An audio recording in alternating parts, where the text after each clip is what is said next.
Undertale was released almost 9 years ago. That is crazy to me.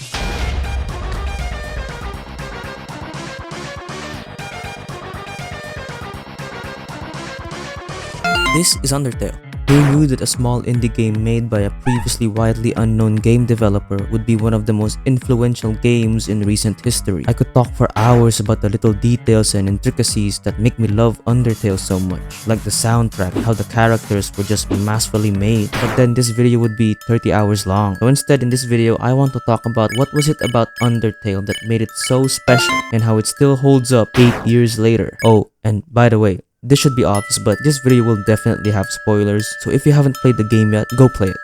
I think in order for us to truly appreciate how amazing Undertale is, we have to dig deep into its story and find out two things. What is it about and what was its purpose? And for both of those, there never really is a clear answer. When I think about what Undertale is about, I can come to many solutions. It can be about friendships, relationships, love, grief, loneliness, self-reflection, anxiety, self-doubt, and violence. These are all themes that Undertale tackles with its characters and their stories. The way these characters interact with you and each other, it's so real, and not in a cliche or patronizing way, but in the most unique and amazing way. It's honestly really impressive how Undertale can talk about these topics without turning overly pretentious. But I think the topic Undertale tries to tackle the most is doing the right thing, even when the wrong thing is easier to do. I know it's a mouthful, so let me explain. During the prologue of the game, we meet everyone's favorite mom, Toriel. As soon as the game starts, we are immediately taught that in Undertale, all prejudices and rules we knew about the typical RPGs are all meant to be broken. Through Toriel, we are taught that there's another way to progress the game, to beat the monsters that attack you.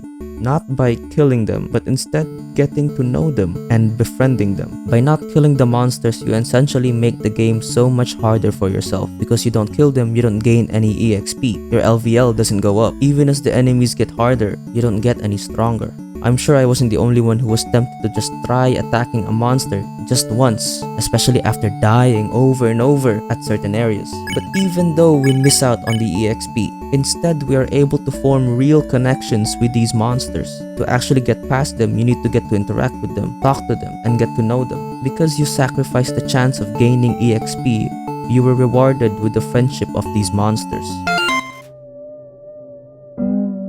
It should be noted that the pacifist route has significantly more gameplay than the genocide route. In the genocide route, you are so powerful, but yet you are alone. Everyone is scared of you. No one wants to be around you. It's actually kind of sad that this part of the game's writing has widely gone unnoticed. Because, well, everything about this game is just so amazing. The characters, the story, the fights, the world, the comedy, the fourth wall breaks, the music. God, I love this game. What is Undertale's purpose? Why did Toby Fox take time out of his days to make this game for the public? Well, to make money, of course. Well, yeah, but it's also something more than that. There's something so special about how Undertale was made. You can see it when you play it. Every little detail, every little pixel was handcrafted with so much love and passion.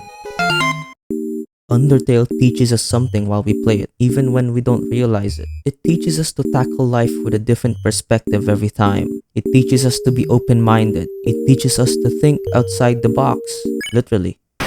Of course, there are more than one reason as to why we love Undertale so much.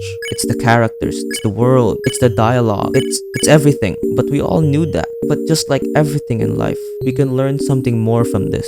And the lesson we can all learn from Undertale is that the relationships that we make with our family, friends, co-workers, classmates, and in general our loved ones is what makes life worth living.